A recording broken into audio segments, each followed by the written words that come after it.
That is delicious. Finally. Some good fucking...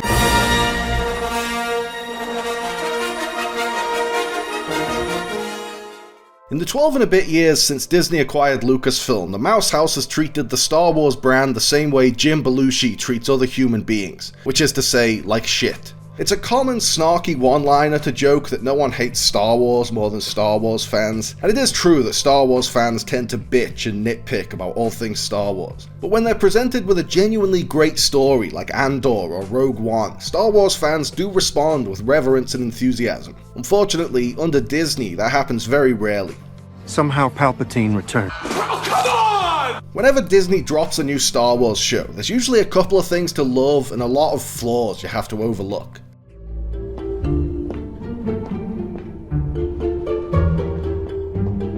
Hey there, buddy. How's it going? The Acolyte's Force Fu fight scenes were really cool, and Amanda Stenberg was fantastic in dual roles, but it felt like a movie's worth of story stretched out to a series, and by the end it had seriously run out of steam. Ahsoka had some great isolated sequences, like the reanimation of zombie stormtroopers in a haunted castle, but it spent most of its run treading water and left a lot of storylines unresolved in its anticlimactic finale.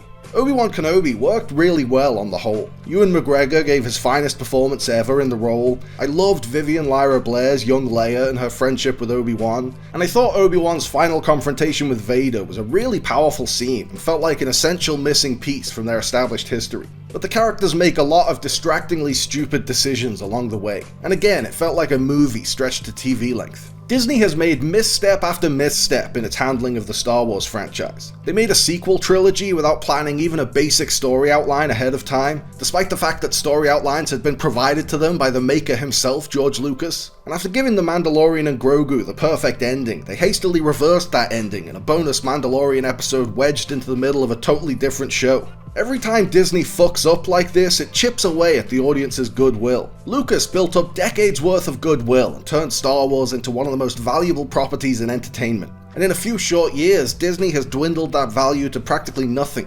That's why it was understandable that Disney's latest Star Wars show, Skeleton Crew, set a new franchise low with its disappointing viewership numbers, and failed to crack even the top 20 in the streaming charts. After shoving The Acolyte and The Rise of Skywalker and The Book of Boba Fett down the shit pipe, Disney has given audiences no reason to get excited about a new Star Wars project, so you can't blame them for not tuning in. But while it's understandable that Skeleton Crew hasn't been a ratings success, it's also a real shame because this is the best Star Wars has been in years. Rather than trying to recapture nostalgia for the original trilogy by cramming its characters together like Uncanny Valley action figures, Skeleton Crew recaptures that feeling by recapturing the sense of fun and adventure and pure escapism. Whereas I had to practically force myself to watch Ahsoka and the Book of Boba Fett every week, I was genuinely excited to watch each new episode of Skeleton Crew. I actually looked forward to every Wednesday and voraciously consumed each new episode as soon as it dropped. It's the most fun I had watching a Star Wars show since the first 2 seasons of The Mandalorian. Not enough people watched Skeleton Crew to make a second season viable, and I really want to see a second season of this show. So I'm going to use this video to try and convince you to watch Skeleton Crew and boost those numbers.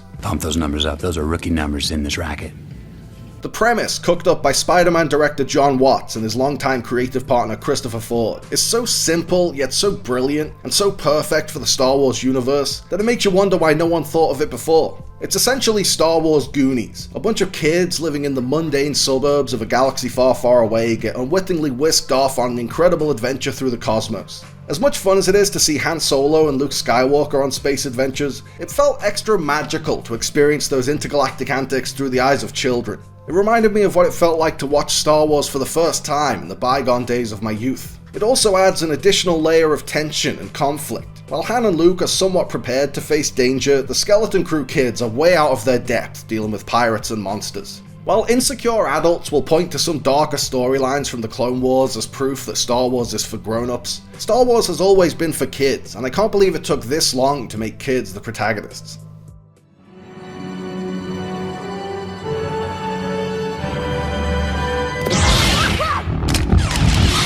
Skeleton Crew has introduced some of my favourite new Star Wars characters in years. Jude Law gave a great performance as the mysterious Jodna Narwood, a Force-using pirate captain with unclear allegiances, and Nick Frost is reliably hilarious as always as the voice of droid SM-33. But it's really about the kids, and this ensemble of youngsters is just as lovable and endearing as the Goonies themselves. Kiriana Cratter's KB is a wonderfully deadpan foil, and great representation of a child living with a disability. Robert Timothy Smith's delightful turn as Neil has the same adorable charms that made his recent performance in Dear Santa so great. He's the underdog you can't help but root for.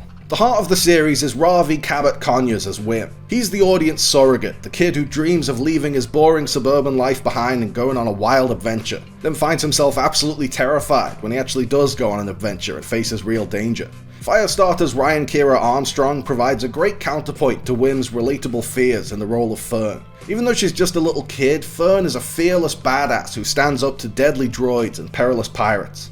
Although Wim and Fern initially can't stand each other, they eventually become friends as they meet in the middle. Fern helps Wim find his inner courage, and Wim helps Fern embrace the vulnerability she masks with confident badassery. They're two sides of the same coin. Wim is a scared kid who's a hero deep down, and Fern is a hero hiding the fact that she's also a scared kid.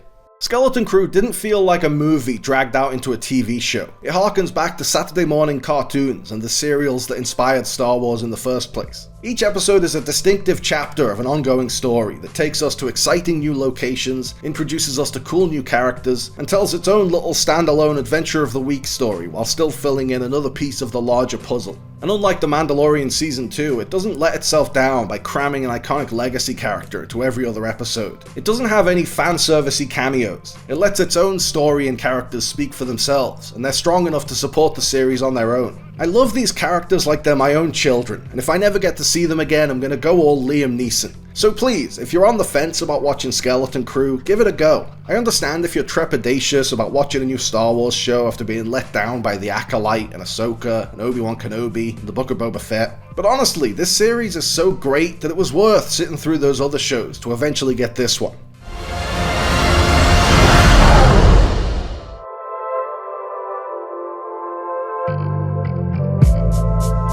Thanks for watching, guys. I hope you liked the video. Remember to like and subscribe and click on the little bell. And also seize the day and call your mom and be kind to yourself.